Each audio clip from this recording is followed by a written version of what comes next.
తిరుమలలో వెంకటేశ్వర స్వామి వారికి కానీ, స్వామివారి భక్తులకు కానీ, ఆలయ ప్రతిష్టకి కానీ భంగం కలిగించే వాళ్ళది నేను ప్రత్యక్షంగా చూసింది.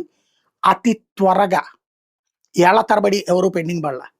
వెంటనే దెబ్బతిన్నారు. మానసికంగానో, కుటుంబ పరంగానో, ఆర్థికంగానో, ఆస్తి పరంగానో దెబ్బతిన్నారు. ఆ తర్వాత పశ్చాత్తాపం వ్యక్తం చేసుకొని అక్కడ తిరిగినోళ్ళని చాలా మందిని చూసాను. అందుకే నాకు సెంటిమెంట్ ఎక్కువ. పని చేశాను. నా జీవితంలో హైయెస్ట్ టర్న్ అంటే 17,500 జీతంతో తిరుపతికి వెళ్ళినటువంటి వాడిని. అసలు జీవితంలో మాక్సిమం జీతాలు పెరగడం అంటే 500, 1000, 15, 2000 అనుకున్నటువంటి స్టేజ్ నుంచి ఏకంగా 25,000, 25,000 నుంచి 60,000 రూపాయల దగ్గరికి జీతం పెరిగింది తిరుపతిలో ఉండగానే.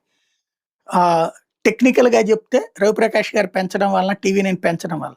బట్ నాలాంటోడికి సెంటిమెంటల్‌గా ఉండేటటువంటి ఫీలింగ్ ఆ పరిస్థితి ఆ రోజున రాసిన